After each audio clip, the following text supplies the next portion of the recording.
Olá, chegamos para mais um episódio do nosso 24Cast, agora na edição especial sobre inteligência artificial, que é uma série que a gente trouxe aqui dentro da nossa plataforma 24Cast para falar sobre inteligência artificial. Já trouxemos aqui desde cara que é super especialista, com Dieter, que também é o cara que é o pioneiro aqui nos eventos de IA, enfim, vai aqui no YouTube, aliás, se estiver no YouTube, já te convidar a se inscrever aqui no canal, tem uma playlist aqui só sobre inteligência artificial, se conecta lá que você vai ter acesso a muito conteúdo, tá bom? Antes de eu abrir aqui para o meu convidado, preciso dar os meus recados aqui paroquiais, né, ô produção, não posso esquecer. Recado rápido: Pipe Lovers, nosso parceiro, vai estar aqui em algum lugar. Sonax, integração com telefonia também, vai estar aqui o QR Code. Testa lá por 30 dias. E já que o assunto é inteligência artificial, te convidar a fazer um teste do nosso GPT Maker Connector, que é a nossa ferramenta para integrar GPT Maker, para você criar agente de IA dentro do Business 24. Tem aqui o QR Code, vai ter em algum lugar da tela. Baixa, testa por 14 dias. Monta o seu agente de IA, treina ele com bastante carinho, que você vai ter bastante resultado. A gente tem muitos clientes já tendo resultados excepcionais. Então, se você estiver no YouTube, claro, porque esse episódio também vai estar no Spotify, você consegue baixar, você consegue testar por 14 dias, e aqui no YouTube também tem mini tutorial de como criar o agente, tem muitas informações sobre o GPT Maker Connector, tá bom? Então tá aqui em algum lugar na tela. Hoje a série é inteligência artificial, provavelmente é o episódio que a gente libera aos domingos, porque você vai estar na tua casa relaxado e aí é um assunto para você ter aquele momento de aprendizado diferenciado. Mas se você estiver vendo em outro dia da semana, relaxa e vem com a gente. Ô, produção, abre aí, deixa eu trazer meu convidado aqui. E aí, Felipe? E aí, tudo bom, Romuca? Bem-vindo aqui. Na verdade, você está aqui porque a sua empresa foi citada, né? Óbvio. Olha como é bom ser lembrado. E aí eu falei, pô, tem que chamar o Felipe para vir aqui, né? A nossa última convidada aqui da série, a Tânia da Motor de Conteúdo, deixar um abraço aí para ela. Na conversa lá, ela citou a Futuriza, né? Que para ela foi recentemente uma grande referência para ela em termos de produto, IA e tudo mais. Mas antes da gente falar da Futuriza, bom te conhecer um pouco, né? Boa. Felipe, como é que chegou até a Futuriza? Eu sei que você já tem uma experiência aí com startup. Enfim, queria que você falasse um pouco da tua carreira aí. Legal. Cara, obrigado pelo convite, muito legal, principalmente nesse contexto, né, de a gente Sim. ter sido citado. E, cara, quando eu vi o vídeo, achei bem legal, até a forma como ela explicou Verdade. o que a gente fazia. Não, então, eu saquei que eu falei, eu conheço essa empresa, Sim. a Futuriza. Então, isso foi bem legal. Então, eu sou empreendedor tech desde 2010, né? Eu comecei com agência / software house, fazia muito e-commerce, aplicativo, site. Depois eu comecei a mergulhar no mundo das startups, principalmente procurando modelos de negócio com recorrência, né? Escalabilidade. Mas o assunto não estava ainda como era hoje, né? Era um Não, negócio mais incipiente, né? Isso, era, cara, bem incipiente. Eu acho que no momento que eu comecei a ir atrás de startup, foi quando começou a surgir as startups aqui na região, tipo Asas, Conta Azul, Sim. quando eles acabaram de captar, e foi o que me chamou a atenção, assim, eu fiquei pensando, Aí pô... tinha uma pessoa chamada o Márcio Jackson, Isso. né, que foi um cara que foi muito importante aqui para o nosso ecossistema. Isso, ele foi pioneiro no ecossistema. Inclusive, cara, o meu primeiro evento de startup foi um promovido pelo Márcio. Startup UPON. Sim, foi o primeiro. Que ele organizou. O Márcio Jackson é nosso parceiro, né? Ele é da T-Flux, que é cliente aqui da CRM Think. Legal. E aí, cara, naquele momento eu comecei a mergulhar nisso, né? Fiquei encantado de saber que os investidores botavam grana no negócio. E aí fiquei pensando, pô, cara, se eu poder escalar dessa forma, usando o dinheiro de alguém que aposta no negócio, então isso é muito legal. E aí eu fundei a primeira startup com a minha esposa, que é a Grazi, né? Abraço pra Grazi aí também, Isso. minha companheira de trabalho. Com certeza vai ouvir a gente aí. E foi muito legal porque, cara, a gente escalou bem rápido, assim, a gente começou a fechar clientes grandes. Então, a Convenix, que era a minha startup, era um aplicativo de pagamento com débito em folha. Então, a gente conectava estabelecimentos com empresas que autorizavam o funcionário a comprar com débito em folha. E aí ele tinha vantagens, tinha cashback, tinha descontos. E aí, cara, no primeiro ano a gente já foi acelerado, né, por um fundo de Floripa. E aí, depois a gente já ganhou o prêmio de Top 10 Fintechs, e aí foi crescendo. Desde o começo a gente foi acompanhado por um grande grupo, né, lá de Blumenau, que eles fazem a tratativa de folha de pagamento, e aí eles enxergaram o nosso mecanismo ali de transação como primordial, né, com muito fit com eles. E aí, cara, surgiu a proposta de compra. Então a gente acabou vendendo um negócio em 2021. Eu fiquei 2 anos lá com período de earnout, né, para fazer o repasse da empresa. E nesse momento, cara, minha cabeça só pensava no próximo. Sim. Eu acho que, cara, foi assim... É uma cachaçinha, né? Isso. Pô, eu sempre batendo cabeça assim no sentido de como fazer um negócio melhor, mais rápido, escalar mais e pensando no global, né? Porque eu via tudo que estava acontecendo e eu olhava muito para o varejo, até por conta dos números, né? Eu acompanhava muito a crescente da digitalização para o e-commerce, por exemplo. Então, pô, hoje, se tu olhar o crescimento do e-commerce no Brasil, ano a ano, já está batendo 15%. Sim. Então, eu ficava pensando, pô, isso tem grande potencial. E aí até tinha alguns estudos que falavam que, cara, tá muito próximo o momento onde as vendas no digital vão superar as vendas da loja física. Sim. Então a gente está quase chegando nessa transição. Já tá nesse... Isso, cara, a previsão é 2029. 2029, tirando produtos não duráveis, os duráveis, né? Então já vai ter essa transição. E aí, pensando nisso, eu comecei a trabalhar algumas ideias que eu já tinha anotado, né? E eu conheci o Diogo, meu sócio, né? O meu sócio, era do Rio, original do Rio, e ele trabalhava num grupo de moda, né? Um grupo de moda bem grande, o maior grupo de moda da América Latina. E dentro do grupo, ele já estava fazendo alguns estudos de digitalização com IA. Eles tinham uma grande equipe lá que fazia modelagem 3D e ele estava fazendo alguns exercícios de converter produtos para 3D usando o IA a partir de fotos. Então, esse foi praticamente o primeiro MVP ali da Futuriza. E aí, a gente se encontrou num grupo de founders. Eu fiz um pitch para contar a história do meu exit e tal, e quando ele escutou, ele veio falar comigo. Ele falou, cara, eu tô com um negócio que eu tô desenvolvendo há um tempo e eu preciso muito de um sócio comercial, né? Um cara que seja a cara do negócio, que possa desenvolver, porque eu gosto de tecnologia. A veia dele era mais produto. Isso, ele é muito produto, muito tech, né?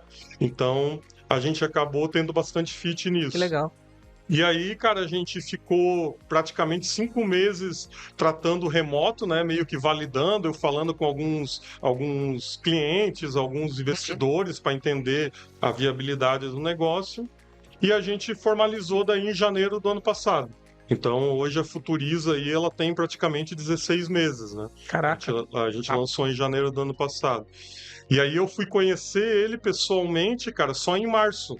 Que foi quando a gente passou no programa da Antler, que é um fundo de Singapura que faz aceleração de startups, e eles têm um programa de residência que tu tem que ficar 3 meses em São Paulo. Então tu tem que morar, tem que se mudar para lá praticamente, porque ele é presencial full, né?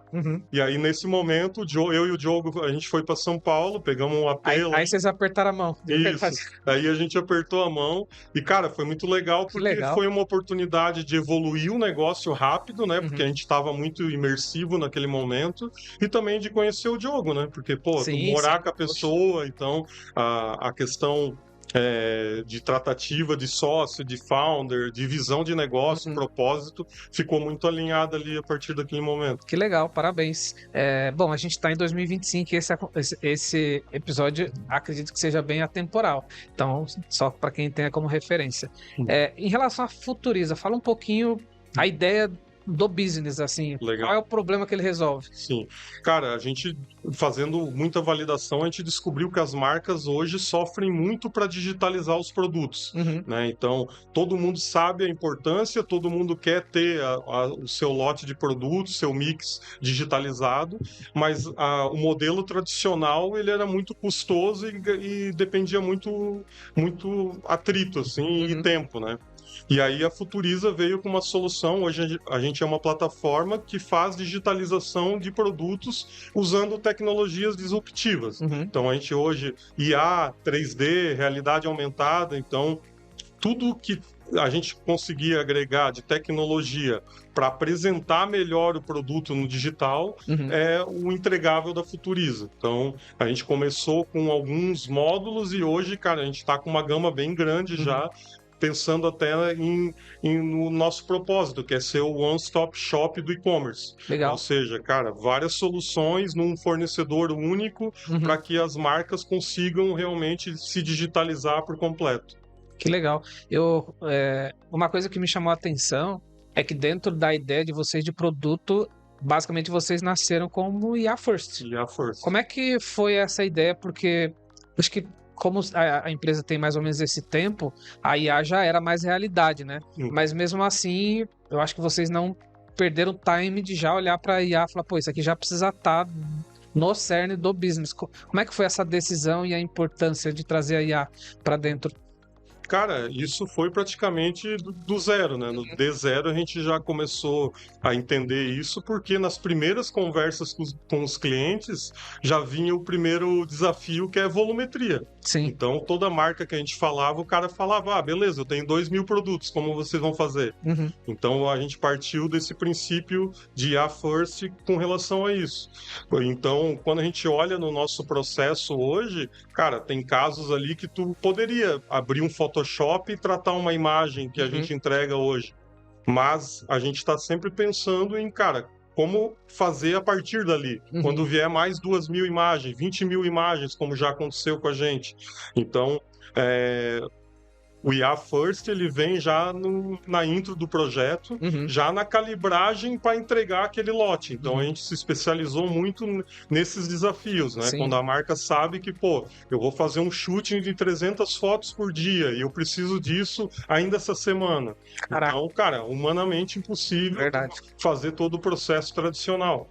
Então, a gente foi pensando e ajudando marcas nesse sentido. Sim. Então, quando a marca já tem um investimento expressivo no digital, ela sabe a importância, ela tem ciclo de vida curto do produto, né? Por exemplo, eu tenho marcas hoje que lançam produtos a cada 21 dias. Caraca. Então, cara, ela precisa ter esse parceiro próximo para ajudar nessas digitalizações. E esse foi o caso de uso pensando no IA First desde o D0. Legal. E qual que é o desafio, cara? Porque a gente tá falando de IA, né? Eu já tô aqui uns dias, alguns meses com essa série, e eu tenho me aprofundado no assunto IA, tenho visitado cliente, tenho conversado.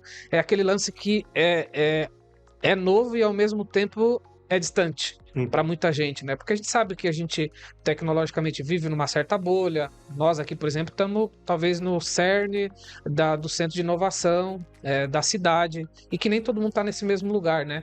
E até para desenvolver um produto, acredito que ainda não tinha muita coisa pronta de biblioteca, né? O que a gente tem hoje de LLM que foi avançando muito nos últimos dias. Qual foi o principal desafio quando vocês colocaram a IA como esse centro assim do desenvolvimento?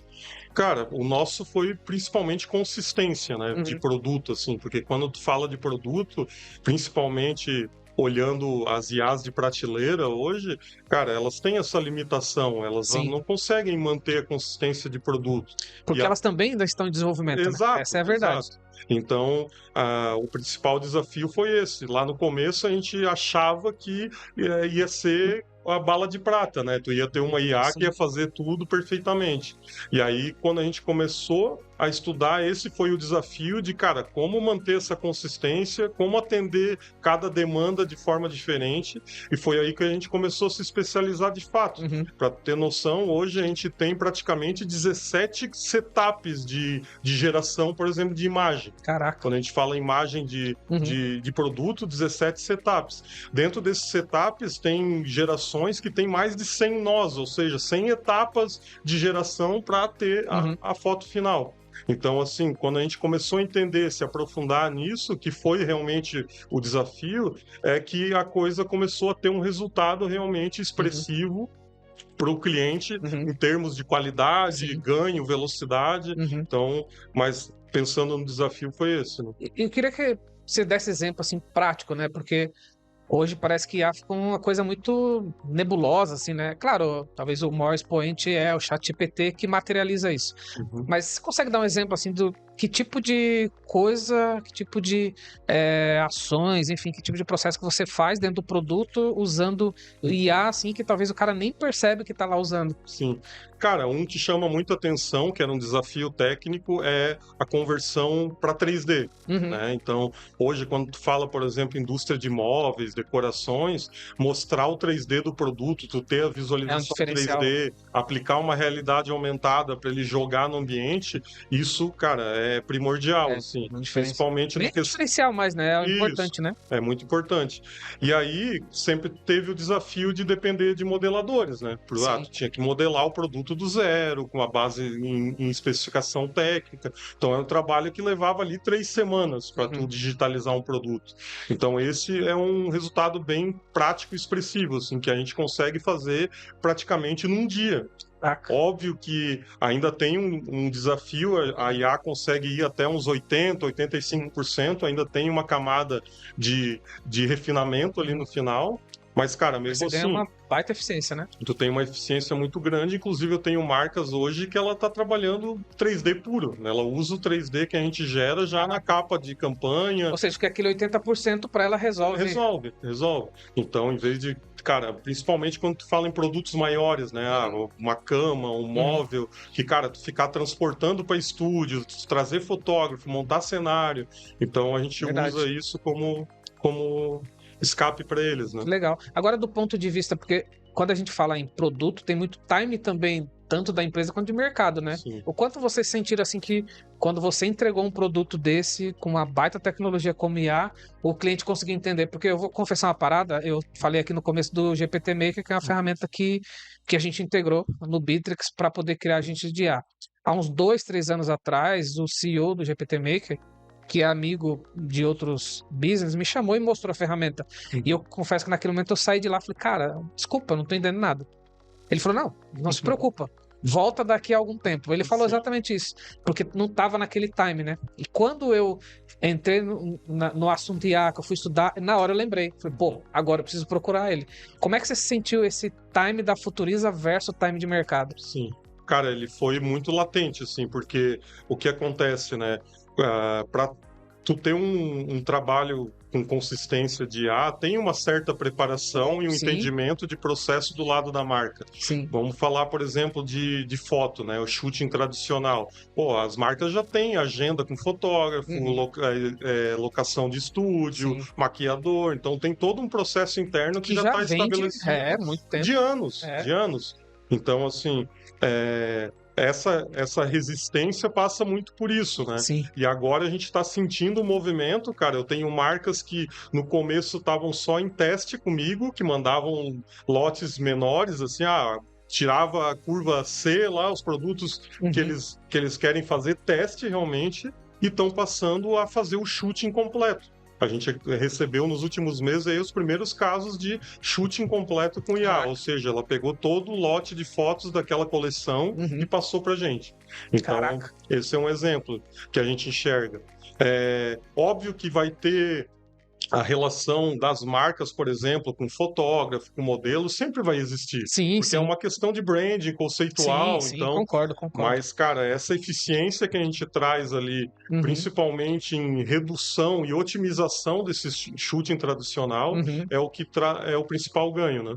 Legal. E do ponto de vista de essa go-to-market, quando você preparou, até preparar a tua equipe de vendas para ir para o mercado, para oferecer o discurso também é um desafio, né? É um desafio, cara, porque assim, ninguém acredita que é possível, né? Sim. Tu parte desse princípio. Então, a nossa venda ela é muito pautada em exemplo. Uhum. Eu era obrigado a treinar o time Uhum. que eles soubessem também Porque senão não tinha como materializar, né? isso, gerar exemplos. Então, assim, envolve muito a questão da parte criativa do time, né? Desenvolver Sim. isso neles, de entender um case, fazer correlação com o objetivo da empresa para que essa venda se concretize. Uhum. Então, a gente passou muito por isso, né? Treinamento interno. Hoje, por exemplo, a gente tem até as pessoas que são do time de produto envolvida na venda, porque Sim. é uma venda que exige muito isso. Uhum. Não é uma coisa que é um produto que já está empacotadinho e que o cara já Ainda é entende. uma venda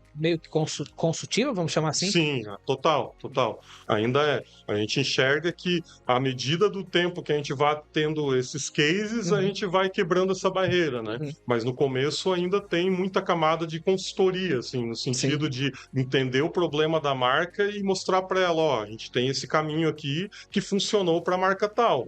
Ah, o que vocês acham? Vamos testar isso? Vamos.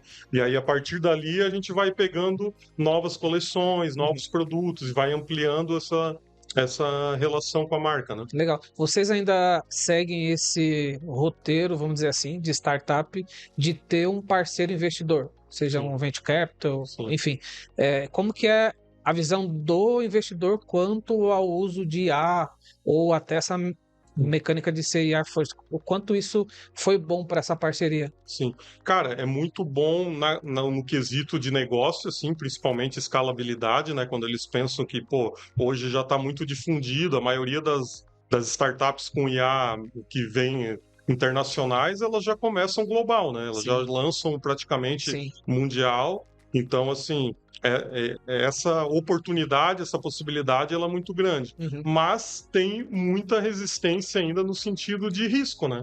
Porque ninguém sabe para onde vai ainda. Entendeu? É verdade. Como é que funciona. Então, assim, eu na figura de founder levo muito a pedrada no sentido assim de, pô, saiu a IA lá, e aí? Vocês vão morrer? Entendeu? Então, assim, a gente constantemente tem que estar criando blindagens, né? Que é o que a gente faz de produto, né? No sentido de especialização, de agregar um serviço dentro do produto, para que realmente, cara, a gente seja um fornecedor, assim, que o cliente não tenha como desligar. Ele olha pra gente e fala, pô, vocês são muito importantes. Então tem todo esse equilíbrio, sabe? Eu recentemente ouvi um podcast com um fornecedor aqui nacional, também de serviço de IA, onde você falava muito a questão da separação, né? Principalmente quem olha para produto, onde você, por exemplo, pega uma IA, vou trazer de novo o exemplo aqui, OpenAI lá, você cria uma pequena camada e produtiza do que quem de fato cria um produto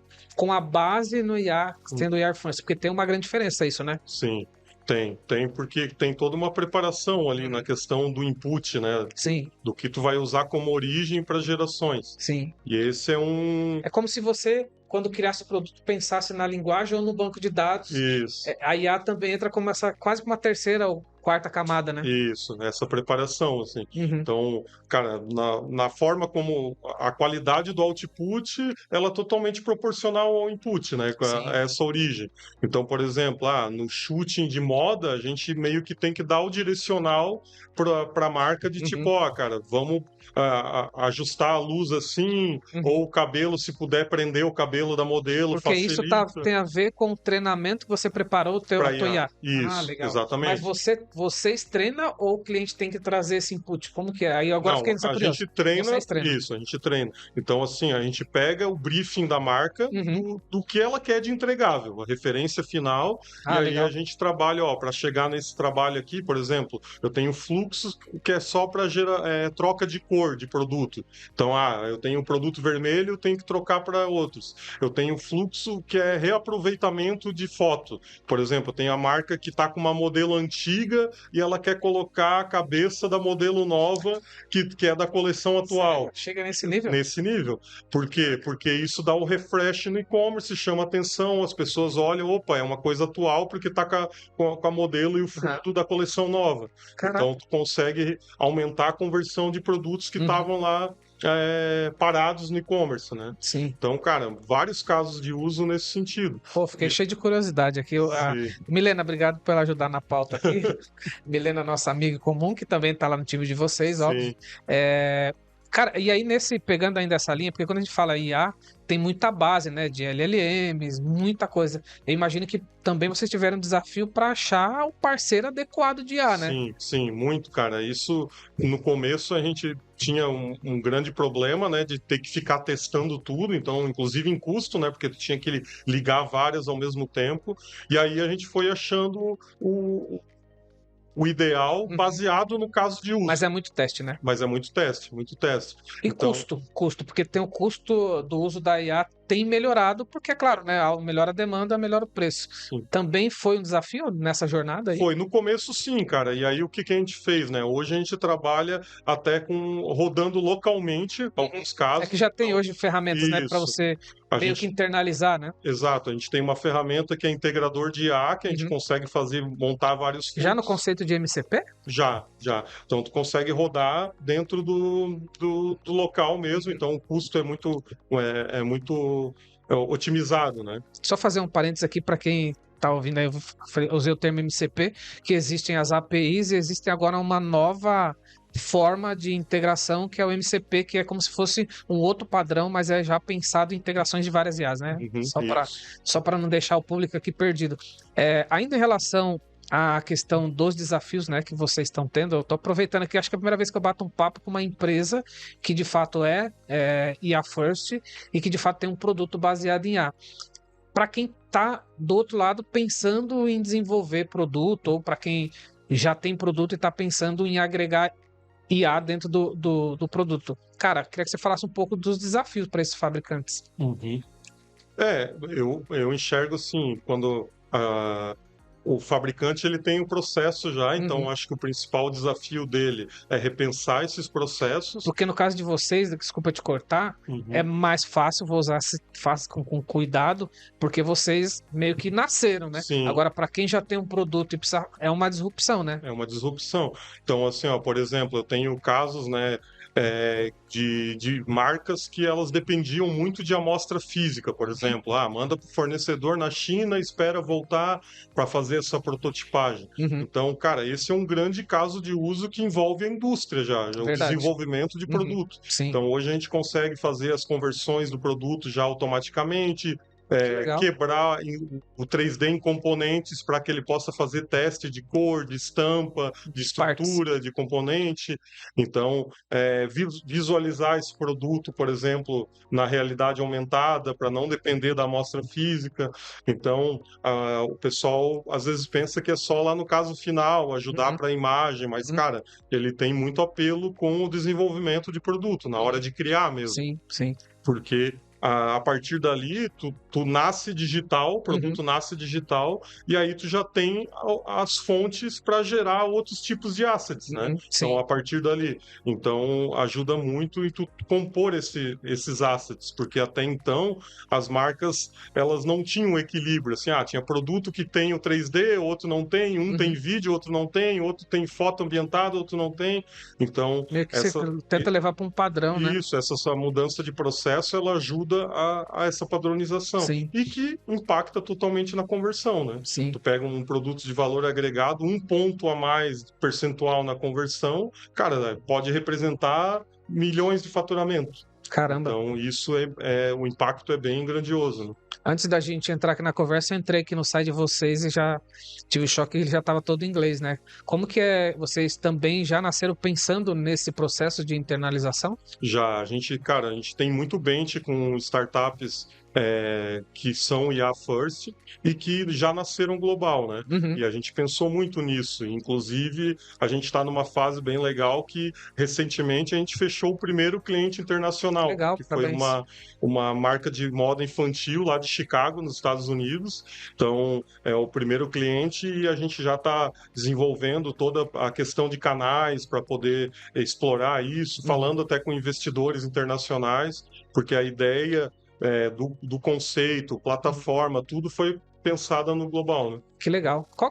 Tem algum país hoje que já é referência nesse mercado de vocês? Aí olhando também para a IA, não a IA no setor de vocês, né? Vamos Sim. dizer assim. Cara, os Estados Unidos Estados ainda Unidos. é muito grande porque todos os modelos de linguagens Sai de lá, né? nascem a partir de lá, É, entendeu? é Então, verdade. o treinamento dos modelos são pautados em produtos que são Uhum. difundidos e até por isso hoje, quando a gente fala de IA de prateleira, existe esse desafio de consistência, né? Porque, Verdade. por exemplo, tu vai pedir para gerar uma foto no GPT, se tu pedir um tênis da Nike ou uma Coca-Cola, ele vai fazer perfeitamente. entendeu? Mas Sim. agora, se tu pegar um produto nacional, com um produto um pouco diferente, ele tem essa limitação. Sim. Então, cara, eles ainda são referências e vai continuar assim. Infelizmente, a gente. O Brasil tem o Maritaca aí agora, que a galera, até o GPT tá testando lá. Sim, a gente vê que tem muitas iniciativas assim, em desenvolvimento externo, mas, cara, eles estão muito à É, frente. sim. Muito. É porque o treinamento também vai, quantidade de tempo, de horas, de Exato. conteúdo, né? E aí eles estão bem à frente. Aí, na sua visão, aí olhando agora um panorama mais geral, olhando para o futuro da IA, né? Presente e futuro, porque não dá para falar de futuro somente, né? Como é que você enxerga o caminho que a gente está indo, cara? Cara, eu vejo muito as coisas nascendo já com IA. Então, assim como as startups estão olhando IA first, dentro do processo industrial, por exemplo, que demanda hoje total questão de engenharia, máquinas, Uhum. já estão pensados até em conectividade de IoT, né? Sim, Então, pô, sim, hoje a visão computacional, por exemplo, que era algo, cara, totalmente impensável, sim. né? Hoje, cara, é prática. É, Tu coloca dentro de uma fábrica, a própria câmera ela consegue acompanhar e conduzir e uhum, trazer informações 24/7 de tudo que está verdade. acontecendo. Então eu vejo que essa evolução, principalmente ali na origem de Uhum, indústria, ela vai se expandir muito e principalmente se conectando a produtos que a gente nem pensava, né? sim, Em TIA. Por exemplo, verdade. um microfone da vida, ele fazer o tratamento automático da voz ali Uhum, à medida que tu vai falando. verdade. Então, várias coisas que ainda hoje não tem ainda essa conectividade que vão passar a ter, né? Sim, concordo. Aliás, sobre IoT, para quem também não está familiarizado com esse termo, é o termo sobre internet das coisas. Eu gravei um conteúdo aqui muito tempo atrás no 24Cast com o Cláudio, que é aqui da como é que chama? Internet industrial, não lembro exatamente, mas enfim, ele está à frente desse projeto de IoT aqui, IoT da internet 2.0, enfim, Legal. são outros termos, mas aí olhando muito para a indústria, né? Ter uma geladeira conectada e tudo mais, que é também já um conceito bem antigo, né? Que como você disse, que agora também junta todas as coisas, né? Agora, olhando para usuário final, como é que você enxerga os impactos que já está nítido, né? Para o usuário final em relação à inteligência artificial, ganho de eficiência dentro das empresas, cara, até mudança de hábito de uso de ferramentas também. Como é que vocês estão enxergando isso? E até impacto para vocês lá Sim. dentro da companhia. Cara, eu vejo que vai exigir muito criatividade, né? Quando a gente fala para IA, ela é muito baseada no input de como você pede as Sim. coisas. Então, assim, é natural que isso vá se difundir em todas as rotinas. Uhum. Principalmente, tu olhar para o escritório, qualquer processo que tu tiver dentro de uma empresa, ela pode ser aplicada a IA e vai ser. Prompt é o Então, novo Excel? isso. Prompt é o novo Excel. Então, cara, o que eu vejo que vai acabar acontecendo é as empresas começar a trabalhar isso na cabeça dos collabs, né, no sentido Uhum. de, cara, como você usar essa ferramenta da melhor forma. Sim. Que eu acho que ainda está bem incipiente nesse Tá bem sentido. incipiente, eu Então, concordo. tu olha as próprias IAs de prateleira, hoje a galera usa mais para fazer meme ainda do É, que sim, para usar, né? Olhando em proporção, né? Mas vai sim. chegar um momento que, cara, esse treinamento ele tem que ser primordial, assim, Uhum. na entrada e Sim. constante, porque essa IA ela vai passar a fazer mais coisas Uhum. semanalmente. Então, cara, se a empresa não tiver antenada nesse sentido, ela vai ficar para trás. É um grande desafio. Para seguir aqui para o nosso fechamento, queria que você falasse um pouquinho do que puder falar, né? Uhum. Para onde vocês estão indo, assim como visão, né, da Futuriza, desafio para escalar, né? Eu não sei se dentro desse conceito, né, de ferramentas que vocês estão usando, vocês conseguem ganhar essa escala, olhando para o mercado brasileiro. É claro, você pensa em internalização, mas a gente está num país continente que, se você fizer uma boa lição de casa, você tem um baita mercado. E aí, juntando tudo isso, eu queria que você desse um panorama aí olhando para o futuro. Uhum.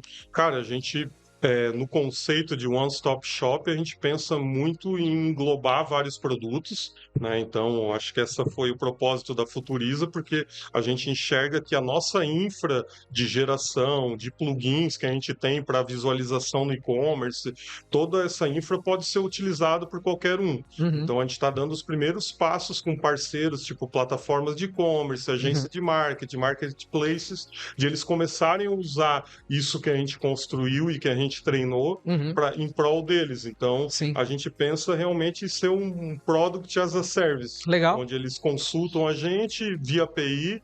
Então, hoje a gente não tem nenhum ego com relação à marca, então a gente pode operar totalmente white label, sabe? Se uma empresa quiser utilizar a nossa estrutura para gerar, cara, para a gente tanto faz, né? E a gente enxerga que isso vai proporcionar escala. Sim, então a gente vai ter vários parceiros utilizando ao mesmo tempo, revendendo aquilo, utilizando. Hoje tem uma força muito grande dentro das plataformas de e-commerce, as App Store, né? Sim. Porque eles têm lá apps de integração, e aí tudo que a gente tem hoje, a gente vai começar agora a produtizar em plugins menores para colocar dentro dessas plataformas. E aí ajuda na internacionalização também. Sim. Por exemplo, Shopify é uma que tem um volume muito grande, né, de giro dentro. Aí você entra dentro do ecossistemas, né? Ecossistema de digital, né? Então, cara, esse é a nossa estratégia, assim. Que legal. A gente está começando agora com os primeiros parceiros, eles começando a gerar venda. Então, a gente começa a ver que a visão lá do começo, ela já está começando a ficar estruturada, né? Que legal. Quando rola as primeiras integrações, alguém te usando já por integração. Já nasceu com API, tudo também já? Tudo com API. Eu tenho uma implantação muito fácil hoje, então a gente até fica bastante orgulhoso quando tu vê que o próprio cliente foi lá e implantou o nosso visualizador 3D, o nosso provador virtual de vestuário, videocommerce, que são plugins. Isso ajuda na escala também, né? Ajuda muito. Então, cara, é algo que a gente está trabalhando bastante, principalmente nesse empacotamento, né, de cada solução, porque o propósito realmente é escalar global, né? Muito bom. Bom, eu vou deixar aqui no descritivo do episódio o site da Futuriza, o LinkedIn do Felipe, para quem quiser se conectar, saber mais da Futuriza. A gente tem um cliente que eu estava em Ribeirão Preto, até deixar aqui, ó, o Christian, vende colchões. Vou mandar esse episódio para ele, tenho certeza que ele é um cara antenado, tá sempre olhando tecnologia. Felipe, quero te agradecer aí, não sei se faltou alguma pergunta aí no Halda que a gente trouxe aqui. Não. Fique à vontade. Tudo certo. Cara, eu que agradeço, é sempre bom ter a oportunidade para contar um pouquinho do que a gente está inventando, né? Parabéns, é um baita produto, uma baita ideia, né? E a possibilidade de ter nascido e a First também sempre um baita desafio, né? Porque quando a gente tá na tecnologia, a gente acha que, começar algo sempre dá um pouco mais de dor de cabeça, porque às vezes tem que quebrar umas pedras que lá na frente já vai estar pronta, mas você tá quebrando essas pedras agora, né? Sim, é verdade, cara. Então a gente foi pioneiro nesse sentido e, cara, a gente quer se manter, inclusive com testes diários de novas IAs, que é o que a gente faz hoje, né? Sim. Porque a gente sabe que, cara, tudo muda e a gente tem que estar preparado. Legal, muito bom. Obrigado mais uma vez. Deixar um abraço aqui pro time da Futuriza, Milena e todo mundo que vai estar por aí. Gente, é isso. Chegando ao final aqui de mais um episódio do 24Cast. Lembrando, se você estiver aqui no YouTube, se inscreve no canal, compartilha essa aula. Se você está criando um produto, quiser se conectar com o Felipe, com a equipe dele, a gente vai deixar os caminhos aqui. Obrigado, produção. Fechamos. Até o próximo episódio.